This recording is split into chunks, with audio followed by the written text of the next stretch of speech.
आदाब। Income, savings, investment और digital economy पर बेस्ड खास प्रोग्राम लेकर हाजिर हूं मैं आपके साथ रीमा। 12 मई, जी हां 12 मई को प्राइम मिनिस्टर ने नेशन के नाम, राष्ट्र के नाम एड्रेस दिया और कोविड-19 के खिलाफ आत्मनिर्भर भारत अभियान के तहत 20 लाख करोड़ के स्पेशल इकोनॉमिक पैकेज का ऐलान किया है।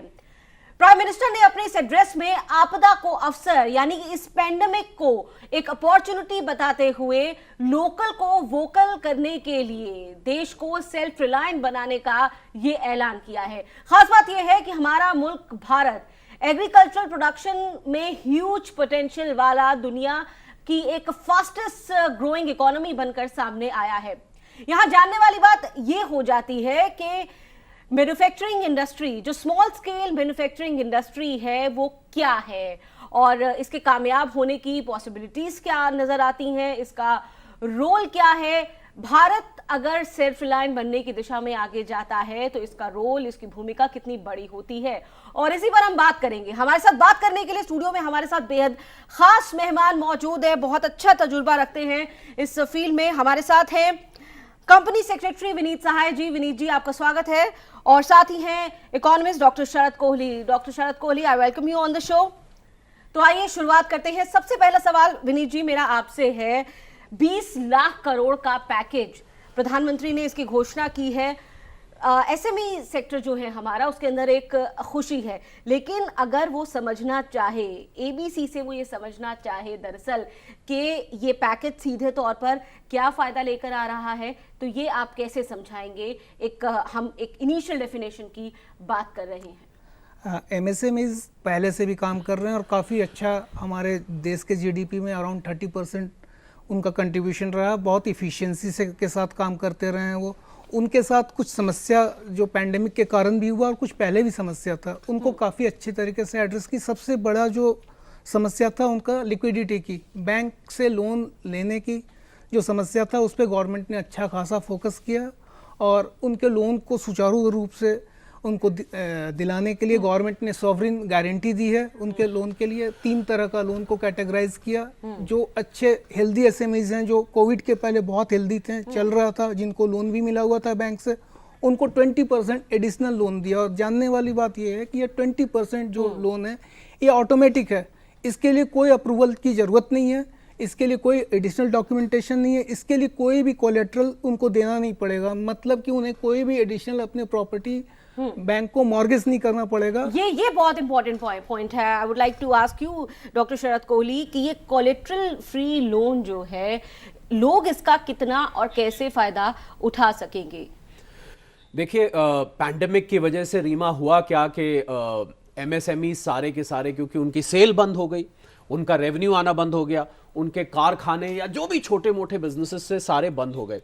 तो उनको प्रॉब्लम आई कि अब जब आप दोबारा स्टार्ट करते हैं ऐसे में, तो सबसे बड़ी दिक्कत आती है कि आपके पास लिक्विडिटी नहीं है, आपके पास धन नहीं है। तो सरकार ने ठीक जहां रग सबसे ज्यादा दुख रही थी, वहीं पर जाके इशारा किया, वहीं पर जाके हाथ रखा। और वो ये थी कि उनको बैंक से, जिनके पास पहले से लोन चल रहा था, जो 3 लाख करोड़ का खासकर जो पैकेज था, उसमें उनको 20% एडिशनल। अब होता क्या है, जब आप लोन लेने जाते हैं, कोई भी नया बिजनेस शुरू कर रहे हो, जब वो लोन लेने जाएगा तो उसको बैंक के पास जब वो जाता है, ये दर्शकों को समझना बहुत जरूरी है, जो ही वो जाता है बैंक सबसे पहले उसको कहता है कि आप बदले में, पुराना जमाना होता था ना रीमा, तो उस समय लोग गिरवी रखते थे सामान, आपको याद होगा, गिरवी, गहने गिरवी रखे, किसी ने अपना कोई महंगा सामान गिरवी रखा। दरअसल लोगों ने उसी के साथ जोड़ भी लिया। बिल्कुल। तो अगर आप लोन ले रहे हैं तो आपको एक कोलेट्रल देना ही पड़ेगा। जी हाँ, तो कोलेट्रल मांगा जाता है। आप कोलेट्रल, जिसका लोन ऑलरेडी चल रहा है, उसने अपनी फैक्ट्री या अपना घर, अपने घर के जेवर वगैरह पहले से ही रखे हुए थे। तो अब दिक्कत यह आएगी, जिसके पहले से रखे हैं, लोन चल रहा है, अब वो नया कहां से लाएगा? पैंडेमिक के बाद खासकर कोई नया एसेट तो क्रिएट हुआ नहीं।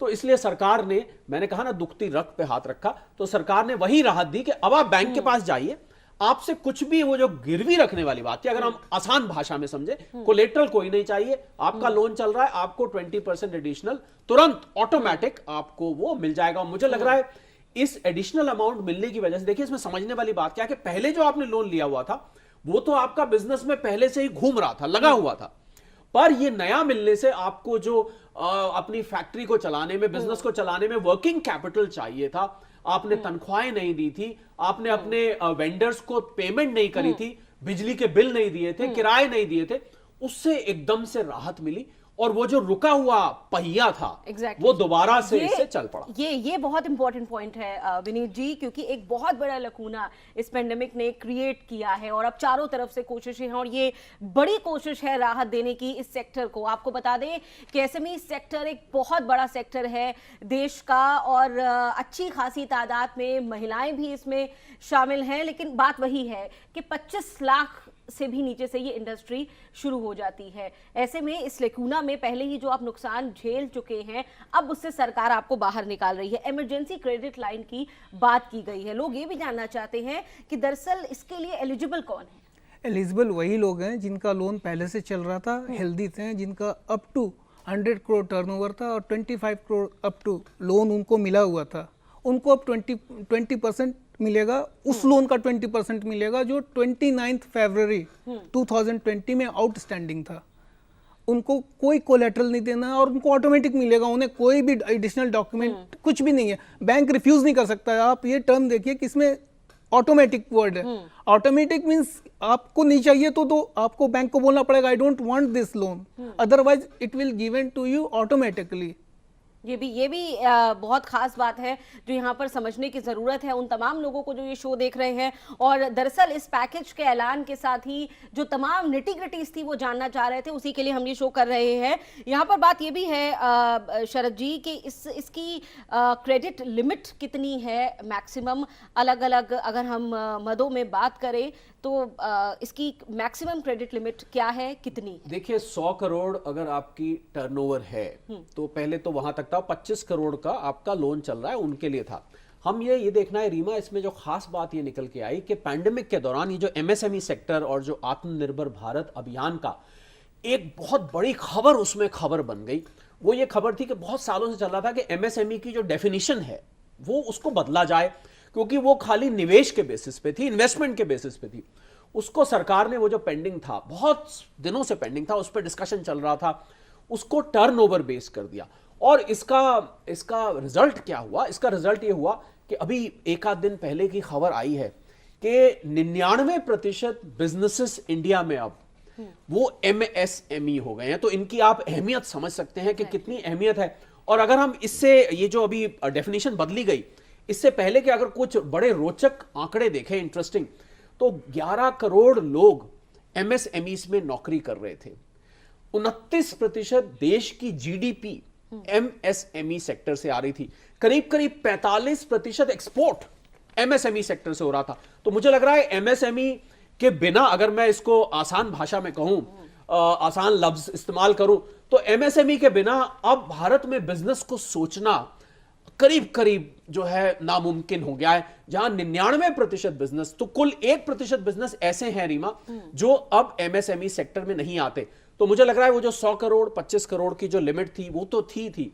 उसके अलावा अब लगभग सारे ही बिजनेसेस, अगर मैं आपकी बात का बिल्कुल सीधा जवाब दूं तो 99% बिजनेस और एमएसएमई के लिए सरकार ने इतनी ज्यादा स्कीम्स निकाल रखी हैं कि आपको एक खास स्कीम जिसका मैं जिक्र करना चाहूंगा यहां पर, जो कि बहुत जरूरी है, कि ऐसे नहीं होता था पहले कि आप बिजनेस कर रहे हैं, आपने मान लीजिए किसी को सेल करी, अब सेल करी, मान लीजिए वो आपका पैसा नहीं दे रहा है।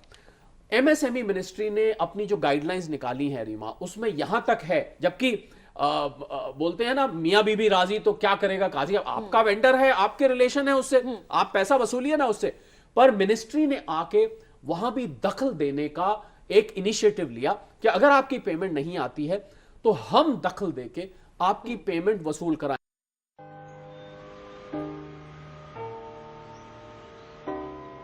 ध्यान रखते हैं हर घड़ी मेरा, और माँ जी प्यार से हाथ बटाती हैं। अगर हर कोई रखता है मेरा इतना ख्याल, तो मैं क्यों ना रखूं अपना ध्यान। इसीलिए 9 तारीख को सरकारी अस्पताल जाती हूँ, जहाँ अब सरकारी के संग प्राइवेट डॉक्टर भी आते हैं। प्रधानमंत्री सुरक्षित मातृत्व अभियान के तहत हर महीने की 9 तारीख को सभी सरकारी अस्पतालों में गर्भवती महिलाओं की विशेष सेहत जांच मुफ्त की जाती है, ताकि अगर खतरे के लक्षण हो तो उनका सही समय पर इलाज कर सके। 9 तारीख को मेरा ख्याल सबसे पहले। National health mission Jammu Kashmir द्वारा जनहित में जारी। कराएंगे तो मुझे लग रहा है एमएसएमई सेक्टर के लिए रीमा एक बहुत बड़ी एक अवसर, एक अपॉर्चुनिटी खुल गई है। और इसका अगर मैं एक सिंपल उदाहरण लूं, एग्जांपल लूं, तो सबसे बड़ा जो सेक्टर है, आपने एग्रीकल्चर सेक्टर की तो शुरू में बात करी थी, जो फार्मास्यूटिकल सेक्टर है, दवाइयों का जो पूरा का पूरा, आप मानेंगे नहीं। और आज ना पैसा बोलता है। ये जो आत्मनिर्भर भारत अभियान का 20 लाख करोड़ है, आज ये सच में बोलता है, क्योंकि जो फार्मास्यूटिकल सेक्टर में 2/3 हिस्सा पूरी दुनिया का, तो समझ लीजिए भारत जो है, इंडिया जो है, दुनिया की फार्मेसी है, दवाई की दुकान है। 2/3 हिस्सा ड्रग और ड्रग इंटरमीडिएट्स का, करीब करीब 80 से 90% जो आप वैक्सीन लगाते हैं, बच्चे लगाते हैं, पैदा होने के बाद शुरू हो जाती है, और अब तो कोरोना वैक्सीन की बात चल रही है, करीब 80 से 90% दुनिया की वैक्सीन। तो मुझे लग रहा है इसी सबको ध्यान में रखते हुए आत्मनिर्भर भारत अभियान लाया गया कि अगर 99% बिजनेसेस हमें खड़ा कर देंगे तो हम क्यों ना उन्हीं के लिए कुछ करा जाए। यही बात दिमाग में रखिए। एक सही वक्त होता है, there is a right time for everything. और हम क्योंकि आत्मनिर्भरता की बात अक्सर करते थे विनीत जी, लेकिन अब वो वक्त आया है, और खासतौर से चाइना के साथ इस फेस ऑफ के बाद हमने देखा है लोगों के अंदर वो एक कह सकते हैं कि एक सेल्फ गाइडिंग फोर्स काम कर रही है आत्मनिर्भरता की, और उसमें सरकार किस हद तक मदद कर रही है, हम लगातार बात इसकी कर रहे हैं।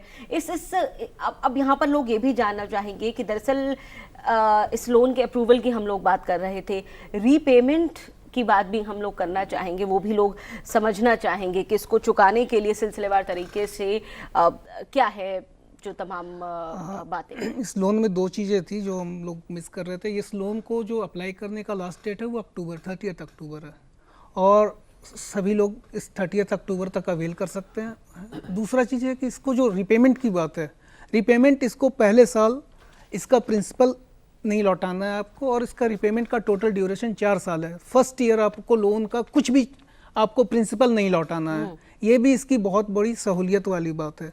दूसरा चीज़ है कि और भी कई सारे लोन स्कीम्स हैं इसके अंदर। एक तो है जिनका जो हेल्दी थे, जिनको बैंक ऑलरेडी दे रहा था, ऐसे भी एमएसएमई थे जो पहले से फाइनेंशियल प्रॉब्लम में थे, उनके लिए भी गवर्नमेंट ने छोटा लोन दिया है। उनकी 100% गारंटी भी नहीं दे रही है, बट उनको लोन मुहैया करा रही है गवर्नमेंट।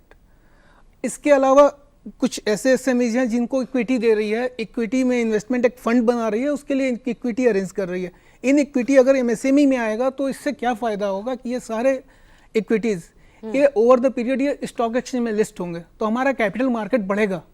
तो ये सिर्फ लोन ही नहीं दे रही है गवर्नमेंट, उनको अलग तरह से भी सपोर्ट कर रही है। एग्जैक्टली एनपीए एक बड़ा इश्यू रहा है शरद जी, हमने ये देखा है।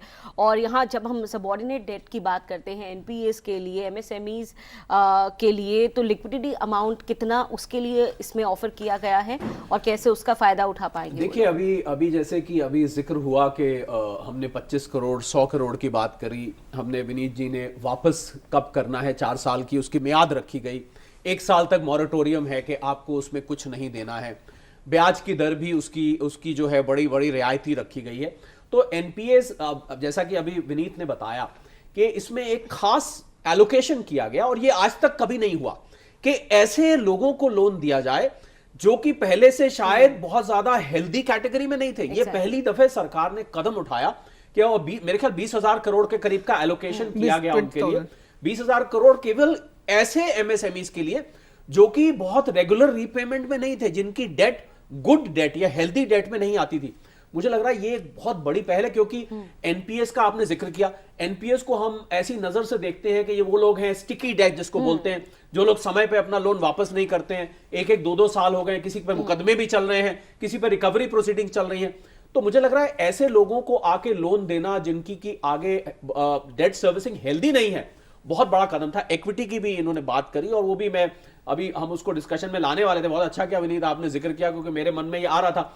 ये भी एक पहल हुई है, क्योंकि अभी तक हमने देखा था कि स्टार्टअप्स के लिए खाली सरकार इक्विटी के लिए आगे आ रही थी, पर अब स्टार्टअप से आगे बढ़ के एमएसएमईज के लिए इक्विटी में आई है। तो अगर इक्विटी होती है ना, तो आपका जो एनपीए वाला सवाल था, अगर मैं उस पे जाऊं, तो इक्विटी में रीमा आपको, क्योंकि इक्विटी वापस नहीं देनी होती, इक्विटी में तो आपके समझ लीजिए वो पार्टनर बन गए, आपके साथी बन गए बिजनेस में, तो उसमें तो वापस देने का चक्कर नहीं है। और मैं समझता हूं कि एनपीएस बैंकों की जो हालत पिछले 4-5 साल से हम देख रहे थे, बहुत एनपीएस बढ़ गए थे, और आपको मैं ये बड़े यकीन से कह सकता हूं आज कि आज बैंकों की हालत आज से 2 साल पहले से बहुत अच्छी है।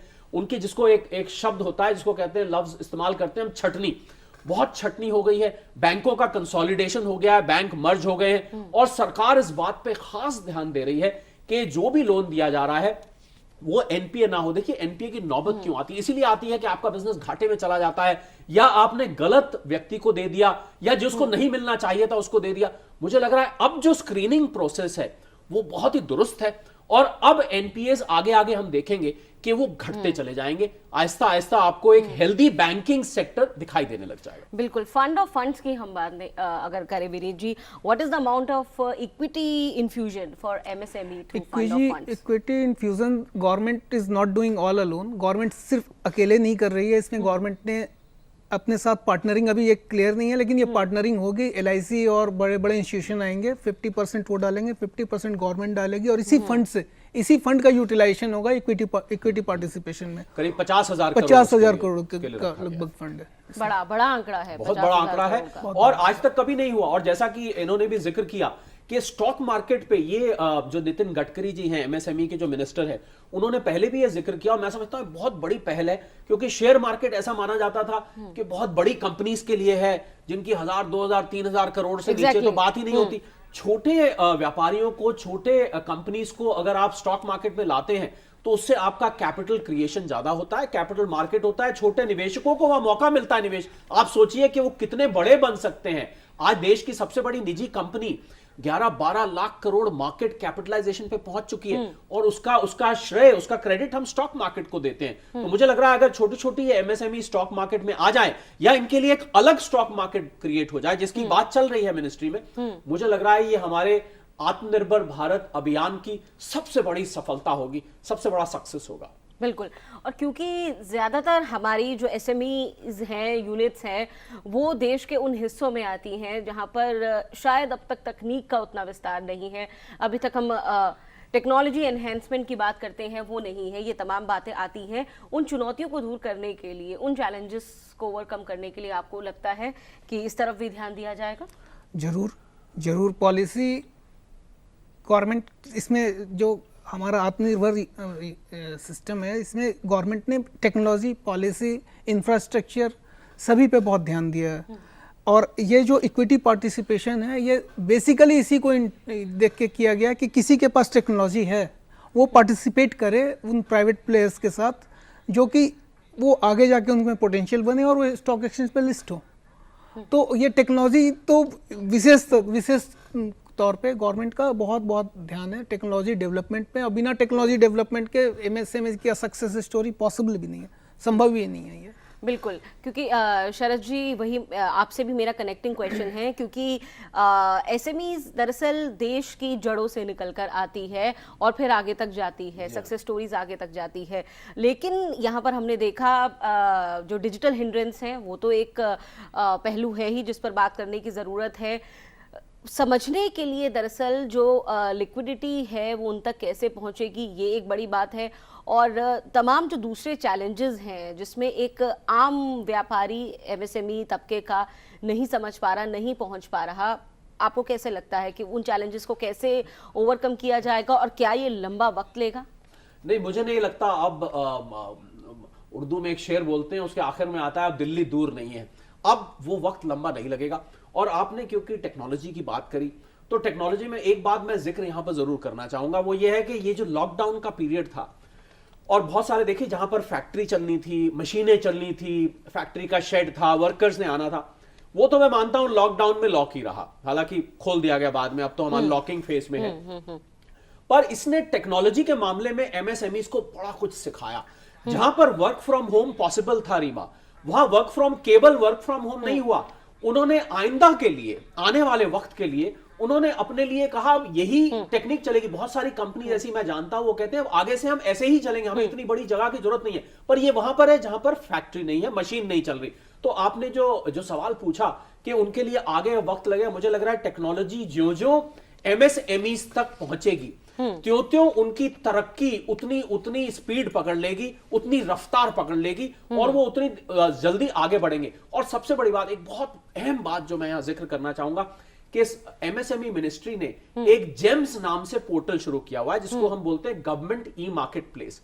मुझे लग रहा है वो एक बहुत बड़ा पैराडाइम शिफ्ट है, क्योंकि एमएसएमईज को दिक्कत क्या होती है? देखिए, एमएसएमईज को आपने लिक्विडिटी का जिक्र किया, एमएसएमईज को आपने टेक्नोलॉजी का जिक्र किया।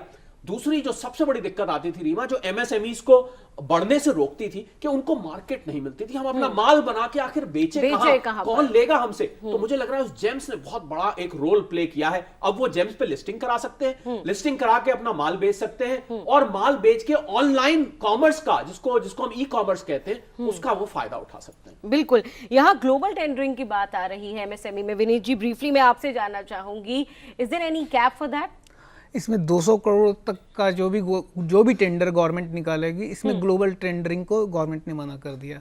इसका फायदा यह होगा कि हमारे हिंदुस्तानी जो एमएसएमईज हैं वही उस पर बिड कर सकते हैं। नहीं तो अदरवाइज क्या होता था कि ग्लोबल जाइंट्स वो धीरे धीरे करके हमारे इंफ्रास्ट्रक्चर को कैप्चर करते जा रहे थे। हमारे बड़े बड़े प्रोजेक्ट 100 करोड़ फिर 200 करोड़ का वो प्रोजेक्ट्स वो लेते जा रहे थे। तो वो ये एक तरह से बहुत बड़ा, ये सबसे मतलब आत्मनिर्भर भारत के इंफ्रास्ट्रक्चर डिवीजन में ये बहुत अच्छी बात आपने कही विनीत जी। लेकिन शरद जी, इसे लेकर के दरअसल जो पर्सपेक्टिव है वो ड्यूअल पर्सपेक्टिव हो सकता है। तो एक जो आम मैन्युफैक्चरर है वो इसे कैसे समझेगा? देखिए, वो ऐसे समझेगा कि सरकार की तरफ से जो टेंडर निकलते थे, सरकार की तरफ से जो इतने सारे काम यहाँ रीमा निकलते थे, तो उसमें जैसे विनीत ने बताया, बिल्कुल यही होता था कि फॉरेन की कोई कंपनी आती थी, आके वो कॉन्ट्रैक्ट को ले जाती थी, वो दिखाती थी कि हम में तो बड़ा दम है, हमने इतने प्रोजेक्ट्स किए हैं।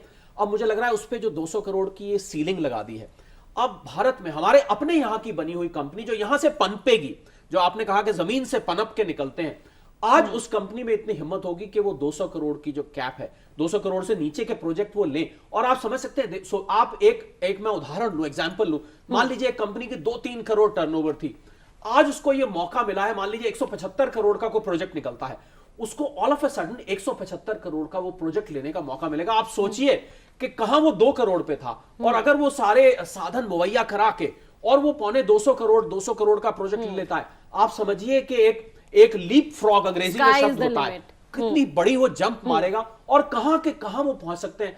मुझे लग रहा है सीमा, अगर आप मेरे से सच पूछें तो आत्मनिर्भर लोग कह रहे थे एक नारा है और सुनने में अच्छा लगता है, पर मैं आपको सच बता रहा हूं, जो लोग बिजनेस से जुड़े हुए हैं और केवल पैसा बोलता है, ये बात बता सकता है आपको कि आत्मनिर्भर भारत असल में क्या कर सकता है।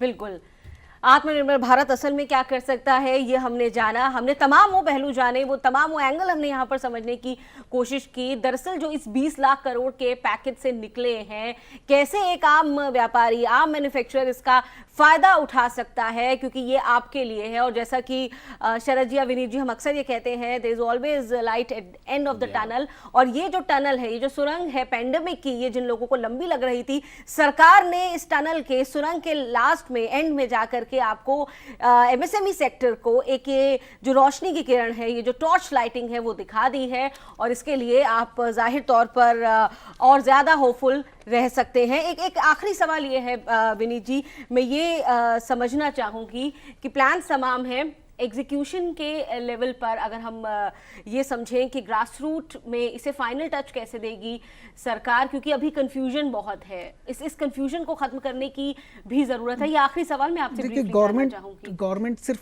पॉलिसी नहीं बनाई है, गवर्नमेंट पॉलिसी का इम्प्लीमेंटेशन भी करा रही है और पॉलिसी पे फीडबैक भी ले रही है। आप देखिएगा, इसमें कई सारे करेक्शंस हैं जो गवर्नमेंट को लगता है वो आ रहे हैं और वो आते रहेंगे, और ये अभियान है। इसको गवर्नमेंट ने इसका नाम अभियान रखा। अभियान मतलब जो रुकेगा नहीं, चलता रहेगा। ये कोई योजना नहीं है कि हमने 5 साल के बाद कंप्लीट कर लिया या 2 साल या एक पीरियड के लिए। ये अभियान है, और ये गवर्नमेंट अभियान नाम रखने का बहुत बड़ा रेलिवेंस है कि ये हमें रुकना नहीं, हमें चलाते रहना है। फीडबैक बहुत इंपॉर्टेंट बात कही शरद जी। एक रिएक्शन आपसे भी मैं चाहूंगी चलते चलते इस पर, क्योंकि हमने दरअसल ये देखा कि इसमें मल्टीपल विंडो सिस्टम जो था, उसे लेकर अक्सर लोग बहुत परेशानियों की बात करते थे, जो चाहते भी थे वो भी रुक जाते थे। तो उसमें भी काफी बेहतरी की है सरकार ने, वहां भी हमने देखा है चीजों को इम्प्रोवाइज किया गया है। जी हाँ, आपका सवाल तो बहुत तफसील से बताने वाला है, पर अगर जल्दी से मैं बताऊं, समय कम है, तो जी हाँ, सरकार उसको ग्राउंड लेवल पे जब वो पहुंचेगा, क्योंकि यही शिकायत होती थी कि ऊपर पॉलिसीज बहुत अच्छी बनती है, पर जब तक वो नीचे पहुंचती है जमीनी तौर पे, तो वो उस तरह खिल नहीं पाती हैं, जो ऊपर मंशा होती है, जो इंटेंशन होती है, वो नहीं आ पाती। मुझे लग रहा है इसमें सरकार खास ध्यान रख रही है। और ये हमने देखा बैंकों में जब वो एमएसएमईज गए लोन लेने, तो सब जब अनाउंसमेंट हुई थी सबने ये सोचा कि प्रधानमंत्री जी ने अनाउंस किया है, पता नहीं हमें मिलेगा नहीं मिलेगा, सब ये अटकलें लगा रहे थे क्या होगा। पर जब वो बैंक में गए, आप मानेंगे नहीं, मैंने खुद देखा, और आज तक करीब 1.5 लाख करोड़ उस 3 लाख करोड़ में से आज जब हम बात कर रहे हैं उसमें से ऑलरेडी सैंक्शन हो चुका है, 50,000 करोड़ बट भी चुका है। तो जिस स्पीड से वो काम हुआ, ये आपके इस बात का जवाब देती है कि इम्प्लीमेंटेशन पे अब खास ध्यान दिया जा रहा है। बिल्कुल, और सबसे ज़रूरी चीज़ यही है कि लोगों तक दरअसल वो पहुंच पाए। सरकार ने जिसका वायदा किया है, जो प्रॉमिस किया है, और जो दरअसल आम लोगों के लिए है, जो होगा तभी पता चलेगा, क्योंकि पैसा बोलता है और जो किया जाता है वो भी ग्राउंड पर आकर, यानी ज़मीन पर आकर हकीकत के तौर पर बोलता है। खैर आज की इस कड़ी में इतना ही। डॉक्टर शरद कोहली आपका, विनीत जी आपका बहुत बहुत शुक्रिया इस पूरे डिस्कशन में हमारे साथ शामिल रहने के लिए, बहुत वैल्यूएबल इंसाइट्स अपनी देने के लिए। और पैसा बोलता है कि इस कड़ी में आज के लिए इतना ही। अगर आपकी कोई राय है, हमारे लिए कोई सजेशंस हैं, do send us. Our email address is ddurduspecial@gmail.com। इस पर जरूर अपने ईमेल दीजिए, हमें इंतजार रहेगा। इसी के साथ आप मुझे और हमारी पूरी टीम को दीजिए इजाजत। आदाब।